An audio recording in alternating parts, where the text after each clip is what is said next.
Anda kembali bersama kami di Metro hari ini. Pemirsa, belum tuntas sidang pra-peradilan pertama tersangka kasus tudingan ijazah palsu Joko Widodo. Roy Suryo kembali melayangkan gugatan pra-peradilan kedua. Kali ini mantan Menteri Pemuda dan Olahraga itu menggugat sah atau tidaknya penetapan dirinya sebagai tersangka dalam kasus dugaan pencemaran nama baik.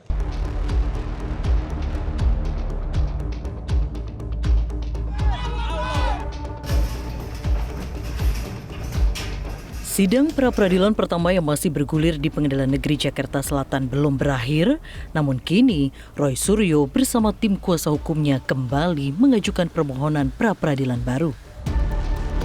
Berbeda dengan gugatan sebelumnya yang menguji keabsahan proses penangkapan dan penahanan, permohonan kedua ini secara khusus menggugat penetapan status tersangka terhadap Roy Suryo. Menurut Roy, langkah ini ditempuh untuk menguji penerapan hukum sebelum perkara memasuki pemeriksaan pokok.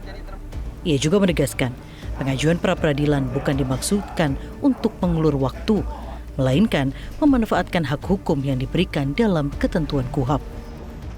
Mempertanyakan tentang bagaimana penetapan tersangka yang menggunakan Undang-Undang ITE.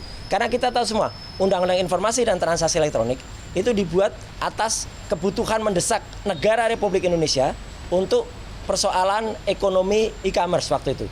32 dan 35 itu cacat betul kalau itu digunakan untuk menentukan saya dan juga Dr. Tifa. Karena tidak ada rekayasa elektronik yang kita lakukan, rekayasa dokumen nggak ada, bahkan saya pun tidak ada yang mengunggah atau mengupload. Maka kemarin saya juga mengerti, apakah ini berarti ada penundaan lagi terhadap perkara utamanya saya di Pengadilan Jakarta Timur. Itu konsekuensi dari kitab hukum acara pidana yang baru. Jangan salahkan saya, jangan salahkan tim hukum saya. Kalau kemudian ya terpaksa harus menunggu. Ya menunggu putusan dari pra-peradilan yang kedua juga nanti. Sementara itu, pakar hukum pidana menilai pengajuan pra-peradilan kedua merupakan hak setiap tersangka sepanjang objek yang diuji berbeda dengan permohonan sebelumnya. Pra-peradilan juga dinilai tidak otomatis menghambat jalannya sidang pokok perkara. Apa yang dilakukan Roy Suryo ini, apakah pra-peradilannya ditolak atau diterima, itu tidak mengaruh terhadap pokok perkara. Tapi sebagai bentuk pembelajaran APH terhadap bagaimana melakukan upaya paksa baik, bagaimana melakukan suatu penggeledahan yang baik, bagaimana suatu sistem upaya paksa itu sesuai dengan aturan hukum yang ada. Itu spirit yang dipakai. Jadi tidak mengaruh terhadap pokok perkara yang akan disidangkan. Baik. Dan kalau memang mengulur waktu, ya saya kira tidak. Kecuali nanti Pak Roy Suryo ternyata melakukan pra-peradilan lagi terhadap upaya-upaya paksa lain. Nah itu bisa dikatakan sebagai bentuk ulur waktu. Pra-peradilan kedua dijadwalkan akan mulai disidangkan pada 10 Juli mendatang di Pengadilan Negeri Jakarta Selatan.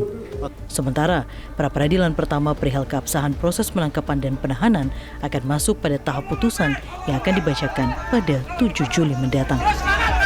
Tim Liputan Metro TV. Jelajahi cara baru mendapatkan informasi. Download Metro TV Extend sekarang.